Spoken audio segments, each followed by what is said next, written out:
Dans la vidéo précédente, j'ai fait une petite introduction à Bard ainsi qu'à cette formation. Et là, ce que je vais faire dans cette vidéo, c'est une comparaison rapide entre Bard de Google et ChatGPT d'OpenAI. Pourquoi cette comparaison? Parce que ce sont les deux IA conversationnelles les plus connues, bien qu'il y a d'autres solutions disponibles sur le marché, ce sont les deux plus connues.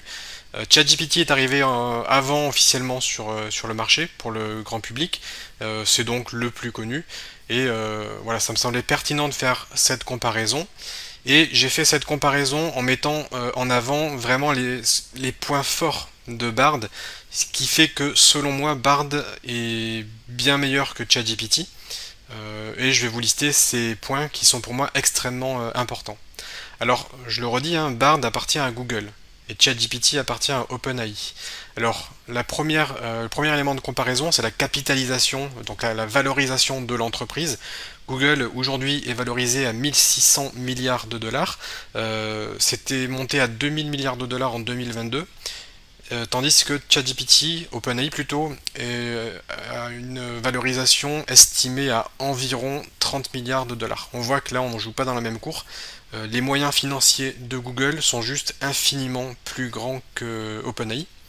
Donc même si OpenAI a pris de l'avance et a un produit vraiment pas mal, selon moi, dans ce monde-là, l'argent, c'est vraiment ce qui va permettre, c'est ce qui permet d'avoir une énorme force de frappe et on peut juste pas rivaliser en fait avec Google et c'est près de 2000 milliards de dollars. C'est-à-dire que le jour où ils veulent vraiment détruire la concurrence, ils pourront le faire parce que Google est partout. On a les emails, on a le Google Maps, on a YouTube, on a la recherche, mais ils ont plein de services. Ils ont Google Doc, Google Drive. Si vous regardez un petit peu les services de Google, il y a vraiment des centaines de services proposés par cette société. Et évidemment, demain, ils vont, quand je dis demain, c'est dans un futur proche, ils vont intégrer Bard à toute leur suite de logiciels. Donc, par la force des choses, tout le monde utilisera Bard, ce qui fait que l'outil va devenir juste incontournable. Ça sera tout simplement intégré à Google Chrome et puis ou voire même à vos téléphones Android ou les futurs assistants vocaux et ça sera partout. Donc je pense que là, il y a un très gros avantage à Bard sur cette première ligne là.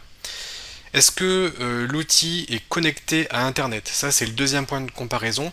Alors oui, Bard est connecté à Internet et aux résultats de recherche de Google et ça connaît les événements en temps réel. Quand je dis en temps réel, c'est vraiment dès qu'un article est publié en ligne, Bard va être capable d'aller chercher les informations en ligne pour vous faire une synthèse. Contrairement à ChatGPT qui lui n'était tout simplement pas connecté à Internet, là j'ai mis connecté partiellement. Alors parce que de base c'est pas connecté à Internet, ils sont en train de bosser donc sur la dernière version. Ils ont fait une connexion partielle à Internet ou alors il fallait passer par un plugin pour le navigateur qui permettait justement de pouvoir connecter ChatGPT aux résultats de Google. Donc ça nécessite l'installation d'un plugin, tandis que c'est vraiment natif sur Bard. Au niveau de la vitesse de génération, quand vous allez parler avec le chatbot, il va vous répondre et évidemment ça peut prendre plus ou moins de temps à générer une réponse et d'après mes quelques tests, pour moi Bard est très rapide.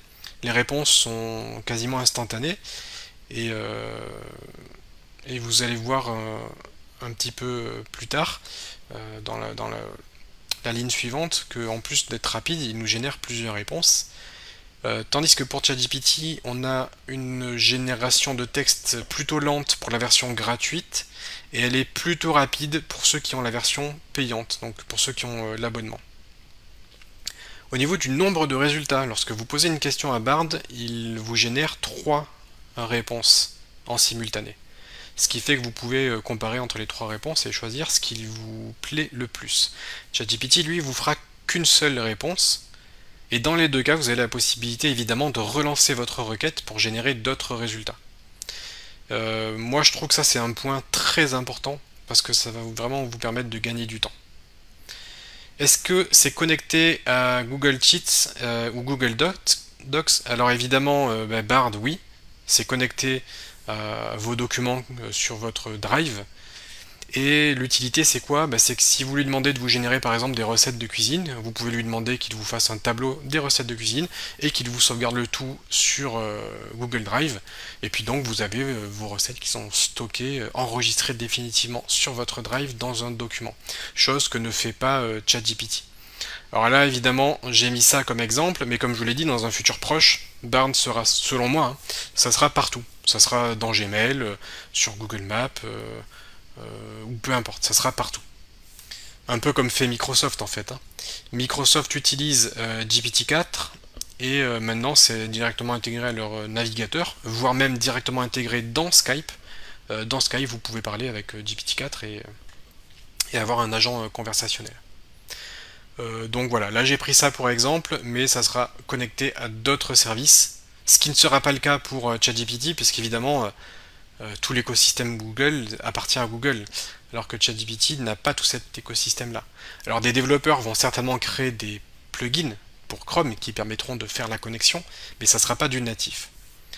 Ensuite, autre point, la synthèse vocale, ou tout simplement tout ce qui est audio et vocal.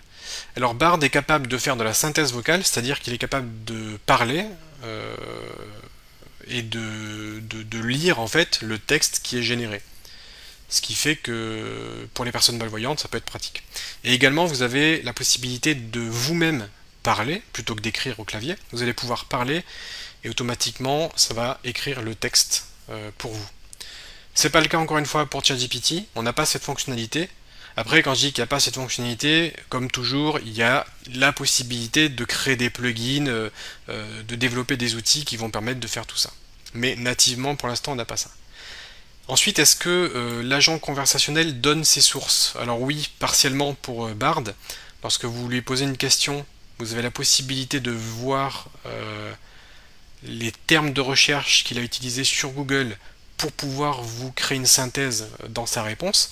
Donc vous avez la possibilité de vous-même faire les mêmes recherches que lui sur Google. Tout ça, ça sera présenté dans la formation. Et OpenAI ne donne pas ses sources. Vous n'avez pas la possibilité de voir la recherche qui a été faite. Et de toute façon, comme je l'ai dit, il n'y a pas de connexion directe à Google nativement. Le partage de chat, alors ça, c'est une fonctionnalité qui est disponible sur Bard. Vous allez pouvoir créer ce qu'on appelle des liens publics, c'est-à-dire créer un... Vous allez pouvoir prendre votre conversation, tout votre chat, vous allez pouvoir prendre votre conversation et créer un lien public que vous allez pouvoir partager et qui permettra à vos collègues de voir ce que vous avez saisi et de voir les réponses. Ça peut être pratique pour partager des bonnes idées de prompt. Donc le prompt, c'est le texte que vous entrez pour avoir une réponse. Donc ça, c'est une fonctionnalité bien pratique qui n'est pas disponible sur ChatGPT. Entre parenthèses, j'ai mis sauf si fait manuellement, mais évidemment, c'est pas la même chose. Ça veut dire que vous allez copier manuellement votre texte et l'envoyer par mail à quelqu'un. C'est beaucoup moins pratique que d'avoir un lien public que vous allez vraiment pouvoir partager à n'importe qui. Et ensuite, dernier point, la précision. D'après les tests qui ont été effectués, Bard est plus précis dans ses réponses. Ça va vraiment vous donner des réponses plus précises sur un sujet, donc plus précises que ChatGPT. Et si je dois donner un avantage à ChatGPT, c'est que lui, il peut faire des réponses plus créatives. Il a un petit avantage créatif, il peut vous générer des poèmes plus sympathiques par exemple.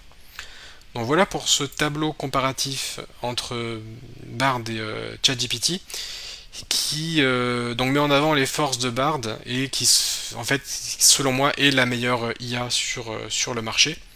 Et encore une fois je le redis, je l'ai dit dans la vidéo précédente, les IA peuvent se tromper, peuvent dire n'importe quoi, ça reste encore expérimental, mais si vous regardez bien les choses, ça fait quelques mois au moment où j'enregistre cette vidéo que ce type d'IA existe sur le marché. C'est déjà assez incroyable ce qu'on a aujourd'hui. Nul doute que dans quelques mois, ça se sera énormément amélioré. Et c'est justement grâce à vous, grâce à tout le monde, grâce à tous les utilisateurs, que ces outils vont pouvoir s'améliorer pour fournir des réponses de plus en plus précises. Et je pense que c'est pour très bientôt, on aura beaucoup moins d'erreurs dans le futur. Bien qu'aujourd'hui les erreurs sont quand même relativement faibles, vous allez pouvoir générer des erreurs si vous faites exprès de poser des questions tordues pour essayer piéger l'outil. Si vous essayez de piéger l'outil, vous allez y arriver. Que ce soit dans un cas ou dans l'autre, vous allez y arriver. Mais après, pour la vie de tous les jours, ça fait totalement l'affaire, et c'est ce qu'on va voir ensemble au cours de cette formation.